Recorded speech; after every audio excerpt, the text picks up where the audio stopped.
Everyone नमस्ते Radhe Radhe. So this is my new video about the Antarctica. तो Antarctica की mystery के बारे में हम सब तो नहीं जानते हैं, इसीलिए मैंने वीडियो बनाया of course. So I am Vaishnavi Singh and I am again on this channel. तो I would like to request you all to subscribe my channel और also like this video. Of course अगर आप लाइक नहीं करना चाहें तो मत करिए, लेकिन please subscribe this channel because इस चैनल पे मैं ऐसे अमेजिंग मज़ेदार और इंटरेस्टिंग वीडियोस हमेशा लाती रहती हूँ। And this video is related to Antarctica and the geopolitics. तो जियो पॉलिटिक्स के बारे में अगर आपको नहीं पता है तो इट्स ओके, बहुत ही सिंपल सा टर्म है, पता है तो भी ठीक है, मुझे भी कल तक नहीं पता था, अभी पता है। सो एंटार्क्टिका बहुत ही मज़ेदार जगह है। एंटार्क्टिका हमारे अर्थ के साउथ पोल पे है, जैसा आपको पता होगा। एंड बहुत ही ठंडी जगह है, बहुत ब्यूटीफुल है, लेकिन वहाँ पे जा सकते हैं, मतलब कुछ लोग शायद जाते भी होंगे। बहुत सारी कंट्री के सर्च सेंटर्स हैं, लेकिन एग्जैक्टली में एंटार्क्टिका में क्या है और क्या हो रहा है वो मैं आपको जब आज बताने वाली हूँ। एंटार्क्टिका इतना मिस्टीरियस लगता नहीं है, लेकिन रियल में एंटार्क्टिका बहुत ज़्यादा मिस्टीरियस है and it's very much mysterious, also very interesting. And I feel like you all will have fun to know about that. So let's start this video about Antarctica. Antarctica is really so mysterious. Okay, तो let's see कि mystery क्या है Antarctica की। मिस्टीरी नहीं, mystery. तो क्या होता है, ग्रीस के कुछ लोग जो थे बहुत पहले के, मतलब अभी के नहीं, जो एंशियंट लोग थे ग्रीस के, उन्हें पहले से ही पता था कि साउथ में कोई ना कोई जगह होगी। मतलब अभी हम जो नक्शा बनाते हैं, मैप बनाते हैं, उसमें एंटार्क्टिका का मतलब पता है, हमने एंटार्क्टिका को देखा तो एंटार्क्टिका का हमने बना के रखा है ड्राइंग। लेकिन जो पहले के जो एंशियंट ग्रीस थे, आखिर उन्हें कैसे पता चला कि एंटार्क्टिका ना भी कोई जगह भी है, मतलब नाम की नहीं, लेकिन कोई जगह है साउथ पोल में। बिकॉज नॉर्थ पोल में आर्कटिक है, ये उन्हें पता था। और वो जो ग्रीस के जो पुराने लोग थे, एंशियंट लोग, उन्होंने उस जगह का नाम आर्क्टोस रखा था। आर्क्टोस क्यों रखा था? क्योंकि जो हमारे आसमान में कॉन्स्टेलेशन होता है जो एक बियर को फॉर्म करता है, उसे भी वो लोग आर्क्टोस कहते थे। और नॉर्थ की जो जगह है नॉर्थ पोल की, पता नहीं कौन से एंगल से उन्हें वो ज़मीन भी शायद बियर लगी हो, तो आर्क्टोस नाम रख दिया हो। एनीवे, तो उन्हें क्या लगा, अगर नॉर्थ पोल में कोई जगह है तो हो सकता है कि साउथ पोल में भी हो। तो इट्स काइंड ऑफ वियर्ड, मतलब नॉर्थ पोल में तो साउथ पोल में ज़रूरी है क्या? उन्हें लगा कि हो सकता है कि साउथ पोल में ज़मीन का कोई ना कोई तो हिस्सा होगा ही होगा। तो उन्होंने सोचा चलो ठीक है, अब हम इसका नाम एंटार्क्टोस रख देते हैं, मतलब आर्क्टोस एंड एंटार्क्टोस। फिर ग्रीस के इतने पुराने लोग, मतलब इतने हाईली सिविलाइज्ड एंड एडवांस्ड लोग थे ना, उनका जो दिमाग, फिर बाद में जाके डिस्कवरी हुई कि सच में कोई ना कोई ज़मीन है साउथ पोल पे। सच में उसका नाम बदल के एंटार्क्टिका और आर्कटिक ही रख दिया गया। तो इसके बाद अब स्टार्ट होती है हमारे एंटार्क्टिका की मिस्ट्री और जियो पॉलिटिक्स का खेल, जो कि पूरी दुनिया में चला आ रहा है। और अब मैं आपको बताने वाली हूँ कि आखिर ये है क्या। तो क्या होता है, ग्रीस के लोगों ने एंटार्क्टोस तो रख दिया, लेकिन उसके बाद फिर उन्हें लगा कि सही है, उन्हें कुछ नहीं लगा। आगे देखते हैं। सो अब क्या होता है, पूरी दुनिया में मतलब ये लड़ाई स्टार्ट हो जाती है कि सबसे पहले एंटार्क्टिका में जो है कौन गया होगा। मतलब सबको लगता है कि ये गया है कि वो गया है, सबको एक दूसरे पे, मतलब सब लोग लड़ाई कर रहे हैं कि एंटार्क्टिका पे सबसे पहले कदम किसने रखा होगा। कुछ लोग नहीं हैं, एक्चुअली बहुत से लोग इस दुनिया में जो ये क्लेम कर रहे हैं कि हम एंटार्क्टिका पे सबसे पहले गए थे। इसका कोई फ़ायदा नहीं है, नुकसान नहीं है, but I don't know why the hell they guys are doing this. Anyway, तो क्या होता है कि सबसे पहले जो ये सवाल उठता है तो उसका तो जवाब किसी के पास है नहीं। एनीवेज, ब्रिटिश अमेरिकन कैप्टन थे, ठीक है, एक ब्रिटिश अमेरिकन कैप्टन थे जिनका नाम था जॉन डेविस। वो कहते हैं कि उन्होंने सबसे पहले एंटार्क्टिका पे कदम रखा, और वो सच में ऐसा क्लेम करते हैं कि हाँ ये मैं ही हूँ, मैंने ही कदम रखा है। वो कहते हैं कि एक बार मैं शिप से कहीं जा रहा था, वो शिप ख़राब हो गई, तूफान आया, शिप है ना ऐसा घूमते घूमते एंटार्क्टिका के पास गई और मैंने वहाँ पर पहला कदम रख दिया। इतनी ठंडी में कदम रख दिया, वाह, रहे कैसे हो गए, कुछ भी कर सकते हैं, हो सकता है कोई टेक्नोलॉजी होगी।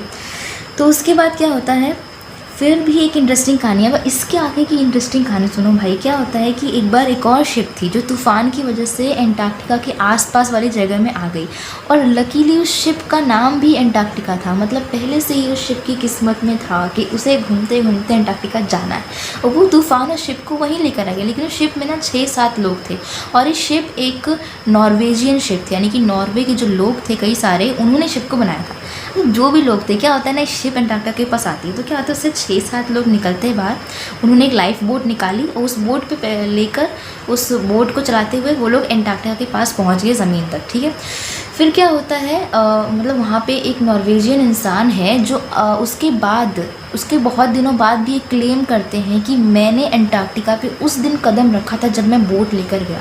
मतलब उनके कहने के हिसाब से बोट जैसे ही पहुँची उन्होंने अंटार्कटिका पे अपना पहला कदम रख दिया और वही है वो इंसान जिसने पहला कदम रखा है फाइनली। लेकिन फिर क्या होता है, उन्हीं की शिप में एक दूसरा आदमी बैठा था जो कि नॉर्वे का नहीं था, एक दूसरी कंट्री का था और उसका नाम क्या था, अलेक्जेंडर। ओके, तो अलेक्जेंडर कहता है कि नहीं, पहला कदम मैंने रखा था। वो क्या है ना, बोट ज़्यादा हिल रही थी तो बोट को ठीक से रहने के लिए मैंने गलती से मैं ऐसे बाहर निकल गया और मैंने पहला कदम रख दिया अंटार्कटिका पे। तो वाह, हाउ इज़ दिस पॉसिबल। मतलब अब क्या हो रहा है, एक ही शिप पे जो दो लोग बैठे हैं वो दो लोग आपस में लड़ाई कर रहे हैं कि मैं पहले गया था कि तुम पहले गए थे, मैं गए थे कि तुम। तो एक ही शिप में सब बैठे हैं, दोनों साथ में बैठे हैं और लड़ाई कर रहे हैं कि उतरा था पहले कौन। वो भी कह रहा है कि मैं पहले उतरा था, फिर जो दूसरा इंसान है अलेक्जेंडर वो कह रहा है मैं बोट से पहले उतरा था। पहले कौन उतरा था, अंटार्कटिका पे पहले गया था। तो आज तक ये एग्जैक्टली किसी ने क्लेम नहीं किया कि सबसे पहले अंटार्कटिका पे किसने कदम रखा है। अगर आप गूगल पे भी सर्च करेंगे तो काफ़ी सारे रिसर्च आएंगे, लेकिन किसी एक इंसान का नाम सामने आएगा, but it's not at all truth. मतलब ज़रूरी नहीं है कि सिर्फ उसी इंसान ने कदम रखा हो सकता है कि और भी लोग हो जिन्होंने पहला कदम रख दिया हो। किसने रखा है एग्जैक्टली किसी को नहीं पता है, टाइम मशीन भी नहीं है। एनीवे, तो उसके बाद क्या होता है, हाँ, जब अलेक्जेंडर वाली बात सब ख़त्म हो जाती है, मतलब अब ये लोग हैं ना आपस में झगड़ रहे हैं कि पहला कदम किसने रखा है। तो चलो इसके बाद क्या होता है, जर्मनी हमेशा कहता है कि अंटार्कटिका उसके हिस्से में आता है। एंड बहुत से दूसरे कंट्री भी जो हैं वो क्लेम करते हैं कि अंटार्कटिका उसके हिस्से में आता है। मतलब अब ये लड़ाई ख़त्म कि पहला कदम किसने रखा, अब ये लड़ाई स्टार्ट की आखिर ये जो जगह है वो कौन सी कंट्री के हिस्से में आती है। तो जर्मनी कि जो हिटलर साहब है वो तो मतलब बहुत ही फेमस है दुनिया में, आपने सुना ही होगा हिटलर के बारे में। मतलब हिटलर ने ये किया वो क्या, जर्मनी वालों की मतलब आदत बन गई है, हर जगह अपनी क्लेम बनाते हैं, कहते हैं अंटार्कटिका का ये हिस्सा हमारा है। वाह, क्या तुमने मतलब पत्थर उठा के लेके गए थे वहाँ पे वो पानी के ऊपर ये ज़मीन बनाने के लिए, भगवान ने तुम्हें आके अंटार्कटिका दे दी, बट फिर भी they are still claiming that Antarctica उनके हिस्से में आती है। एनीवे, वो अंटार्कटिका को अपना कह रहे हैं, इट्स ओके। दूसरी कंट्रीज़ भी क्लेम करती हैं कि अंटार्कटिका हमारा हिस्सा है। एक जर्मनी क्लेम करती है, देन ऑस्ट्रेलिया, अर्जेंटीना और बहुत सारी कंट्रीज़ हैं। तो उसके बाद क्या होता है, उस टाइम पे ना इतना एक्टिव नहीं था हमारा यूएसए। ठीक है, यूएसए आज सुपर पावर है, लेकिन उस टाइम पे इतना सुपर पावर नहीं था। मतलब मैं वर्ल्ड वॉर के टाइम की बात करूँ, वर्ल्ड वॉर 2 के टाइम की बात करूँ, जब ये लड़ाई चल रही थी कि आखिर अंटार्कटिका मेरा है तुम्हारा। मतलब पूरी दुनिया में इतनी सारी कंट्री ना मतलब अंटार्कटिका पे लड़ाई स्टार्ट करती थी। तो उस टाइम पे क्या होता है, यूएसए इतना पावरफुल नहीं था, तो जर्मनी काफ़ी ज़्यादा कंट्रोल अपना दिखा रहा था। देन क्या होता है, वर्ल्ड वॉर 2 के बाद ना सारे कंट्रीज़ और भी ज़्यादा अंटार्कटिका के लिए लड़ने लग जाते हैं। मतलब वर्ल्ड वॉर 1 हुआ, चलो ठीक है, ख़त्म। वर्ल्ड वॉर 2 हुआ, ये भी ख़त्म। अभी नया वर्ल्ड वॉर क्यों करना है इनको, ये अंटार्कटिका पे क्यों लड़ रहे हैं पूरी दुनिया। मतलब वर्ल्ड वॉर 2 ख़त्म होने के बाद एक पीस प्रोसेस होती है, शांति होती है, लेकिन फिर से इनकी लड़ाई चालू हो गई कि अंटार्कटिका तुम्हारा है या मेरा। अब यहाँ से स्टार्ट होता है हमारा जियो पॉलिटिक्स का खेल। तो इससे कहते हैं जियो पॉलिटिक्स एक बहुत ही सिंपल सा टर्म है। इट बेसिकली मीन्स कि ज़मीन के एक टुकड़े को, एक हिस्से को अपना बताना और पॉलिटिक्स करना, उस पर ये क्लेम अपना जताना कि ये हमारा है या तुम्हारा है। सो जियो पॉलिटिक्स कुछ ऐसा ही होता है। अंटार्कटिका के ऊपर भी कुछ ज़्यादा ही जियो पॉलिटिक्स हो रहा था, बिकॉज कहते वर्ल्ड वॉर 2 के बाद ना ही कुछ ज़्यादा ही होने लग गया। फ्रांस ने भी अपना कंट्रोल जमाने की कोशिश की, जर्मनी भी तो पहले से कर रहा था, देन ऑस्ट्रेलिया और अर्जेंटीना भी आ गए, और भी दूसरी कई सारी कंट्रीज़ है जो आकर कहने लगी कि अंटार्कटिका हमारा है, हमारा है। तो आखिर ये अंटार्कटिका है किसका, मतलब अंटार्कटिका पे किसी का कंट्रोल है या नहीं, और अगर कंट्रोल है तो एग्जैक्टली में कौन सी कंट्री का कंट्रोल है। एंड अंटार्कटिका बहुत बड़ी जगह है, और ये जो कंट्रीज़ है वो सिर्फ कुछ हिस्से पर ही अपना क्लेम जता रही है। मतलब कुछ हिस्सा इसका है, कुछ हिस्सा इसका है। तो मतलब अंटार्कटिका को डिवाइड करना है, आखिर इसे कंट्रोल कौन कर रहा है और इसे चला कौन रहा है, मतलब आखिर ये किसके अंडर आती। तो ये भी एक मिस्ट्री है, क्योंकि बहुत से कंट्रीज़ अपना हक तो जता रहे हैं, कह रहे हैं कि हमारा क्लेम है, but is it that much true और not. So we are gonna find that. तो क्या होता है उनके हिसाब से लगता है, मतलब उन्होंने क्या किया, साइंटिफिक चीज़ों के लिए रिसर्च सेंटर्स बनाना स्टार्ट किए, ठीक है। अब वहाँ साइंटिस्ट और दूसरे टेक्नोलॉजी फील्ड के जो लोग हैं वो रहने लगे। तो उनका कहना ये कि हमारे जो साइंटिस्ट हैं, जो हमारे काम करने वाले लोग हैं, कई सारे जो लोग टेक्नोलॉजी से जुड़े हुए लोग हैं और जो रिसर्च कर रहे हैं, रिसर्चर्स और साइंटिस्ट हैं, अब वो वहाँ रहते हैं। बिकॉज उन्होंने सिंपली अंटार्कटिका पे एक रिसर्च सेंटर स्टैब्लिश कर दिया, एक रिसर्च स्टेशन बना दिया, और अपना सेंटर बनाने के बाद वो अपने लोग वहाँ भेजने लगे। जो साइंटिस्ट होते हैं और जो भी दूसरे काम करने वाले लोग होते हैं, उस कंट्री ने क्या किया, सिंपली उन लोगों को यहाँ से वहाँ भेज दिया। और ये कह रहे हैं कि देखो अब हमारे लोग हैं वो भी अंटार्कटिका पे रहते हैं, हमारा सेंटर भी अंटार्कटिका पे, दैट मीन्स कि ये जो हिस्सा है वो हमारा है। तो वो कुछ ज़्यादा ही ये चीज़ क्लेम करने लगे थे। एंड उसके बाद क्या होता है, अब इसे कहते हैं जियोपॉलिटिक्स। होता है 1958 में अंटार्कटिका के लिए एक ट्रीटी बनाई जाती है। मतलब बहुत ज़्यादा हो रहा था कि पहले किसने कदम रखा, इस पे लड़ाई चल रही थी। फिर वर्ल्ड वॉर 2 ख़त्म हुआ, तो शांति होनी चाहिए अब इसकी जगह पे अंटार्कटिका में किसका क्लेम है, इस पे लड़ाई स्टार्ट हो गई। तो सारी लड़ाई ख़त्म करने के लिए क्या हुआ कि 1958 में ना एक ट्रीटी आई। तो ठीक है, ट्रीटी में क्या लिखा था कि अंटार्कटिका जो है अब वो अपने अकॉर्डिंग, मतलब वहाँ पे कोई रहता तो है नहीं, तो अंटार्कटिका जो है एक कहते हैं ना स्वतंत्र, एक फ्री जगह है। उस जगह पर कोई भी कंट्री अपना क्लेम नहीं आजमा सकती है, और वो जो जगह है वो एकदम फ्रीडम से है और वो एकदम फ्री है, वो किसी के भी अधीन नहीं आती है। तो ये जो चीज़ है वो 1958 में ही ट्रीटी आ गई थी, ठीक है, मतलब अंटार्कटिका के लिए आई थी। एंड देन 1 दिसंबर यानी 1 दिसंबर 1959 में ये ट्रीटी साइन भी हो गई। और काफ़ी सारी कंट्रीज़ जो कि पहले से अपना क्लेम बता रही थी अंटार्कटिका पे, उन्होंने भी, और प्लस इंडिया ने भी, और प्लस यूएसए ने भी, और जो दूसरी मेन कंट्रीज़ है यूएन की जो मेंबर है ना, 5 परमानेंट मेंबर्स होते हैं, तो उन कंट्रीज़ ने, इंडिया ने, प्लस जो भी कंट्रीज़ अपना क्लेम दिखा रही थी, उन सारी कंट्रीज़ ने साइन कर दी इस ट्रीटी पर। एंड फाइनली इस ट्रीटी को साइन करने के बाद उन्होंने ये एक्सेप्ट कर लिया कि जो अंटार्कटिका है वो एक फ्री कंट्री है और एक फ्री कॉन्टिनेंट है, और उस कंट्री पर, मतलब उस जगह पर, कॉन्टिनेंट पर कोई भी अपना जो टेरिटरी है वो नहीं बना सकता। एंड वो एक फ्री जगह है, वहाँ पे किसी का भी क्लेम नहीं है। ऑफकोर्स वहाँ पे कई सारे रिसर्च सेंटर्स हैं, आजकल लोग शायद टूरिस्ट भी जाते होंगे अंटार्कटिका में, मतलब इतनी ठंडी में पता नहीं क्या एकदम हवा चल रही होगी, एकदम मज़े करने जाते होंगे, आई डोंट नो। लेकिन वहाँ पर अभी बहुत सारे कंट्रीज़ के रिसर्च सेंटर हैं, लेकिन अब वहाँ पर रिसर्च होता है, ठीक है। अब वहाँ पर कुछ भी ऐसा वैसा मतलब लड़ाई करने के लिए उसके एक एस्पेक्ट से नहीं बनाया गया है। अब जो है सारे पॉइंट ऑफ व्यूज़ बदल गए, और ये अच्छी बात है, बिकॉज जियो पॉलिटिक्स होने भी नहीं चाहिए कि ऐसी जगह जहाँ पे कोई रहता भी नहीं है उसे क्लेम कर रहे हो तुम, तो ये तो एक जियो पॉलिटिक्स है, होने भी नहीं चाहिए। और यही थी अंटार्कटिका की मिस्ट्री, जो कि छोटी थी बट बड़ी बन गई, क्योंकि जो लोग हैं वो इस पे लड़ाई कर रहे थे। जो मैंने आपको बताया, एक बोट में, सेम बोट पे बैठे हैं और बोल रहे हैं कि नहीं मैं पहले उतरा, मैं पहले उतरा, मैं पहले उतरा, मैं पहले उतरा। तो मतलब ये जो लड़ाई हो रही थी, मतलब ये काफ़ी इंटरेस्टिंग थी, और जो मिस्ट्री है वो आगे चलती रही, बिकॉज अभी तक ये सॉल्व नहीं हुआ है। अभी तक इस ट्रीटी की जो पूरी कहानी है वो मैंने आपको बताई नहीं है, तो इसे आगे सुनते हैं। क्या होता है, 1958 में जो ये ट्रीटी है सामने आती है, 1959 1 दिसंबर को ये ट्रीटी सारी कंट्रीज साइन कर देते हैं। तो फाइनली जो क्लेम है वो टेम्पररीली हटा दिया गया है। एंड नाउ नोटिस दिस, इस बात को ध्यान से सुनिए, ट्रीटी को टेम्पररी टाइम के लिए, मतलब टेम्पोरली ही हटाया गया है, हमेशा के लिए परमानेंटली नहीं हटाया गया। बाकी क्या होता है, इस ट्रीटी के अकॉर्डिंग अंटार्कटिका के एक, मतलब अंटार्कटिका जो है एक आज़ाद जगह है और इस पर अब कोई क्लेम नहीं कर सकता ऑफ कोर्स।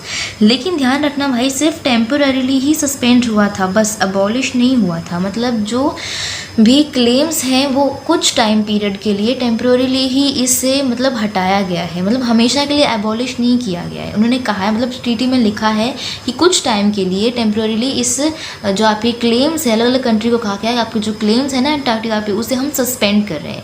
मतलब कुछ वक्त के लिए सिर्फ सस्पेंड कर रहे हैं, अबॉलिश नहीं कर रहे हैं। मतलब जब वो टाइम पीरियड ख़त्म होगा, जब आपकी सस्पेंशन ख़त्म होगी, तो उसके बाद आप फिर से एक बार आ सकते हो मैदान में, कूद सकते हो अपनी तलवार लेकर कि अंटार्कटिका मेरा है या तुम्हारा है।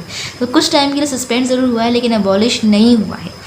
मतलब ये गलत है, हमेशा के लिए सस्पेंड करना चाहिए ना, कुछ टाइम के लिए क्यों सस्पेंड किया। शायद 2048 तक ये ट्रीटी रहने वाली है, एंड देन उसके बाद ही रिन्यू होगी या नहीं पता नहीं, बट उस टाइम तक तो रहेगी 2048 में भी। और ये अबॉलिश तो हुई नहीं है, हो भी नहीं सकती है, मतलब इतनी सारी कंट्री की जब क्लेम है अबॉलिश कर दो, छोटी बात तो है नहीं। एंड यूएनओ बहुत बड़ी एक ऑर्गेनाइजेशन है, लेकिन फिर भी ये हार्ड है एंड ये इम्पॉसिबल सा है।